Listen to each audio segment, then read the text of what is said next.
Good morning, students. I hope you all are well and safe at your home. So, students, let's start today's class. Now, today we will start exercise 14B. So, students, इसी page number पर exercise 14B page number 153 मैंने आपको read करने के लिए दिया था, जिसमें एन एंगल कि आप इस पेज को अच्छे से रीड कीजिएगा बिकॉज दिस एक्सरसाइज जो है this exercise depends on angle के ऊपर ही डिपेंड है पूरी एक्सरसाइज। इसी के अकॉर्डिंगली हम ये सारी एक्सरसाइज को कंप्लीट करेंगे। तो मैं आपको एक बार फिर से इसको रिवीजन इसका एक तरह से करवा देती हूँ। आपने रीडिंग तो लगाई है बट मैं फिर से आपको एक बार एक्सप्लेन कर देती हूँ। एन एंगल, सो बेटे ये एक एंगल बना हुआ है। This picture shows an angle formed by two hands of a clock. जैसे हैंड्स में क्लॉक में टू हैंड्स होते हैं, उसी तरह हमारा ये एंगल भी जो है वो टू हैंड्स से ही ड्रॉ होता है। टू हैंड्स को जब हम ज्वाइन करते हैं तभी एंगल जो है वो फॉर्म होता है। तो इस फिगर में क्या दिखाया है बेटे? इस फिगर में ये जो हमारी जो टू लाइंस हैं, line A B and line B C, ये टू लाइंस हैं। तो कॉमन हमारा नंबर इसमें कौन सा है? बी। कॉमन जो बी से, बी जो है जो कॉमन एंड पॉइंट होता है जहां से हमारी ये दोनों रेज निकलती हैं, इस कॉमन पॉइंट को हम क्या बोलते हैं? वर्टेक्स। जहां से हमारी टू रेज या टू साइड्स या टू आर्म्स, इनको हम रेज भी बोल सकते हैं, इनको हम साइड्स भी बोल सकते हैं और इनको हम आर्म्स भी बोल सकते हैं। तो ये कहां से स्टार्ट हो रही है? कौन सा कॉमन पॉइंट है? बी वो कॉमन पॉइंट है जहां से दोनों ये रे जो है वो निकल रही हैं, या टू जो आर्म्स जो है वो दोनों आर्म बी ए बी या बी ए और आर्म बी सी, दोनों आर्म्स जो है वो कहां से स्टार्ट हो रहे हैं? यहाँ से बी वाले पॉइंट से। तो बी पॉइंट जो है वो कॉमन पॉइंट है। तो जहां से हमारी दोनों रेज जो है स्टार्ट होती हैं, वो कॉमन पॉइंट को हम क्या बोलते हैं? वर्टेक्स। इसको हम क्या कहेंगे? Vertex. In the figure ray B A, इसमें ये जो रे है ray B A and ray B C also form an angle. ये दोनों मिलाकर एक एंगल बना रही हैं, ये एंगल को फॉर्म कर रही हैं। They have a same and point. इनका दोनों का एंड पॉइंट क्या है? वो सेम है, बी। बी जो नंबर है ये इन दोनों रेज का कॉमन एंड पॉइंट है। So the end point is called the vertex. इसलिए हम इस एंड पॉइंट को क्या बोलेंगे? वर्टेक्स बोलेंगे। तो आप अब ध्यान रखिए बेटे, ये जो कॉमन एंड पॉइंट है इसको हम वर्टेक्स बोलते हैं, और ये जो है, ये जो इसकी रेज है, इनको हम साइड बोलते हैं, साइड या फिर आर्म्स। साइड भी बोलते हैं और हम आर्म्स। बी ए जो है वो B A and B C are the arms of the angle. B A और बी सी जो है इस एंगल के आर्म्स हैं, and B is the vertex. B क्या है? इसमें बी जो है वो वर्टेक्स है। और देखिए इसमें लिखा भी हुआ है the rays are called the sides और आर्म्स ऑफ द एंगल। इन रेज को हम साइड्स या एंगल का आर्म्स भी बोलते हैं। और अब इसी तरह an angle is named using 3 letters.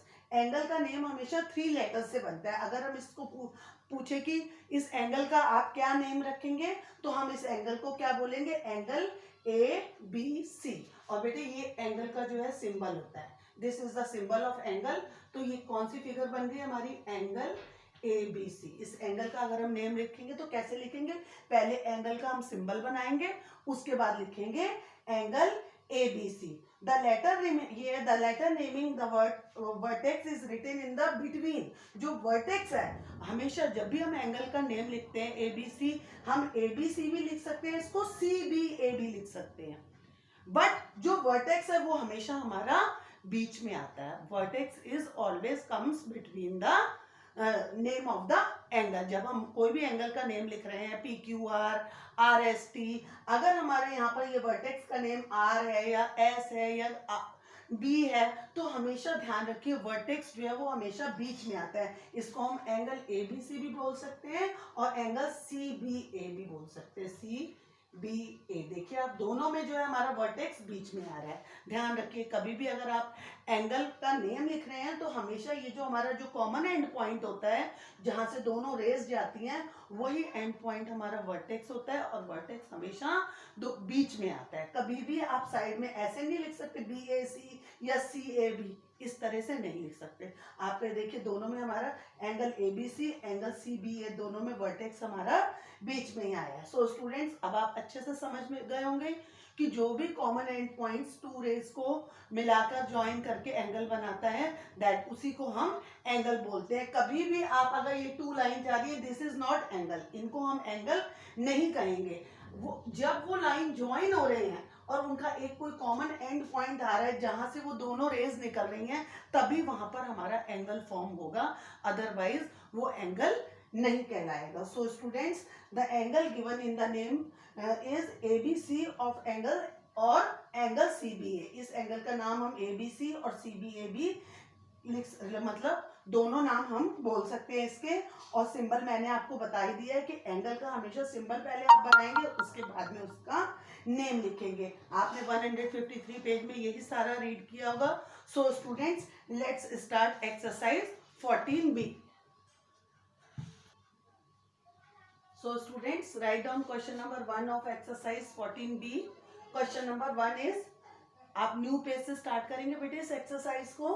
And question number 1 is, which of the following figures represent an angle. इसमें हमको ये बताना है, जो मैंने ये 4 फिगर्स बनाई हैं, फिगर ABC एंड D, इसमें कौन कौन सी फिगर्स जो है वो एंगल रिप्रेजेंट कर रही है, कि हमको ऐसा लग रहा है कि ये एंगल बना हुआ है।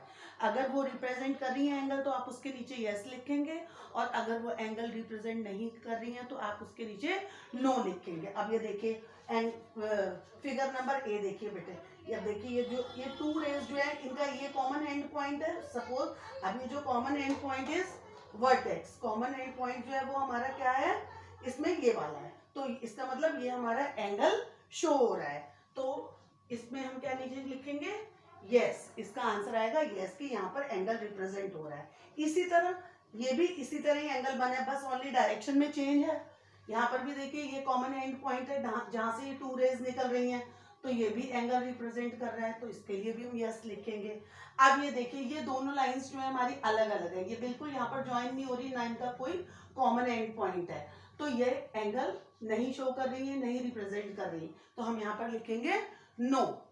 अब आपकी फिगर नंबर D, इसमें भी देखिए ये लाइंस एक दूसरे के पैरेलल हैं, आमने सामने हैं, जबकि ये इस तरह ज्वाइन नहीं हो रही है, इसमें भी कोई भी एंड पॉइंट इनका कॉमन पॉइंट नहीं है, तो इसमें भी हमारा जो है वो एंगल नहीं शो हो रहा, तो यहाँ पर भी हमें क्या लिखेंगे, नो। ये जो आपकी फिगर्स हैं ये बेटे आप अपने आप ऐसे पेंसिल से हल्के से ड्रॉ कर लीजिए, इसका कोई मेजरमेंट नहीं है। सो students, write down question number 1 of exercise 14B।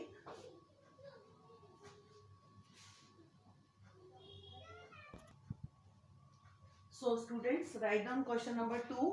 Question number 2 is, name the arms of the angle shown below. ये जो नीचे आपके एंगल्स बने, एंगल A, एंगल B और एंगल C, ये 3 एंगल्स हैं, इसमें हमको क्या बताना है, इनके आर्म्स के नेम बताने हैं। मैंने आपको बोला था जो टू रेज निकलती हैं एंड कॉमन एंड पॉइंट से, वही आर्म्स होते हैं और वही साइड्स होती हैं। रेज, आर्म्स और साइड्स आर द सेम, ये तीनों चीजें सेम है। तो अब ये देखिए यहाँ पर ये कॉमन एंड पॉइंट क्या है हमारा, B। वर्टेक्स क्या है, B। पहले हम देखेंगे वर्टेक्स कौन सा है हमारा, जो इनको जहां से हमारी ये टू आर्म्स निकल रहे हैं, तो ये टू आर्म्स कौन बना रहा है, ये हम B वाले पॉइंट से, B कॉमन पॉइंट है, तो हमारे इसमें आर्म्स क्या बनेंगे, देखिए यहाँ पर हमारा बनेगा छोटा सा इस तरह लाइन बना के BA, ये आ गया BA एंड BC, इसके आगे लिखेंगे हम एंड BC। इसके ये टू आर्म्स हैं, arm BA and arm BC। अब B वाले में देखिए, अब यहाँ पर ये हमारा वर्टेक्स N है, तो हमारे आर्म्स क्या हैं, आर्म NL और आर्म NM, तो हम लिखेंगे यहाँ पर N। वर्टेक्स से ही हमेशा स्टार्ट होते हैं आर्म्स, इसलिए वर्टेक्स वाला नंबर जो है, वर्टेक्स हमारा जो N है वो पहले आएगा, और जब हम एंगल में लिखते हैं तब हमारा वर्टेक्स बीच में आता है। तो ये आ गया हमारा आर्म NL और आर्म या रे NM, NM। अब ये हमारा C वाला है, C में देखिए बेटे यहाँ पर X है, हमारा कॉमन पॉइंट कौन सा, X है, X से हमारे ये दोनों आर्म्स निकल रहे हैं, तो फर्स्ट क्या आएगा, आर्म XY, यहाँ पर हम लिखेंगे XY एंड आर्म ये XY XZ। आप ध्यान रखिए कभी भी जब आप आर्म्स लिखते हैं तो पहले हमारा वर्टेक्स आएगा वर्टेक्स से ही हमारे आर्म्स स्टार्ट होते हैं क्योंकि वर्टेक्स ही कॉमन पॉइंट होता है। तो B A and B C, यहाँ पर N L and N M, और यहाँ पर X Y and X Z. So students write down question number 2। So now question number, अब इसके बाद में बेटे क्वेश्चन नंबर 1 और 2 आपका कंप्लीट हो गया। इसके बाद आएगा हमारा question number 3। So students question number 3 and 4 is your homework. ये आप होमवर्क में करेंगे।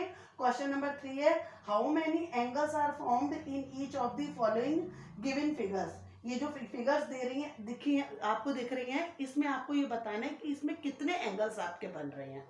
आप काउंट करेंगे एंगल कितने बन रहे हैं इसमें हमारे। और फोर्थ वाला जो क्वेश्चन है उसमें आपको name the figure, only figure का नेम लिखना है। इस तरह जैसे ए बी है तो आप बस लाइन खींच के लिख देंगे ए बी की फिगर ए बी है, और उसके बाद में आप इसी तरह से आप पूरा क्वेश्चन करेंगे। फिगर का साइन आप इस तरह लगाएंगे, जैसे लाइन ए बी बनी है तो आप लिख देंगे ए बी। अब नेक्स्ट जो लाइन है, जो भी फिगर है उसका जो नेम है उसमें आप ए बी की जगह पर उस नेम को लिख देंगे। और जो क्वेश्चन नंबर 3 है, क्वेश्चन नंबर 3 में आपको जो है, जैसे ये आपका ये पॉइंट ये बना है, तो इसमें हमारे कितने एंगल बन रहे हैं, एंगल 1, एंगल 2, एंगल 3 और एंगल 4। 4 एंगल्स बन रहे हैं, आप इसके नीचे लिख देंगे 4। इसी तरह नेक्स्ट वाली फिगर देखिएगा और सी वाली फिगर देखिएगा। So question number 3 and 4 is your homework. So students question number 1 और 2 हमने क्लास वर्क में कंप्लीट किया है, and question number 3 and 4 is your homework. So students this is all for today. Thank you and have a nice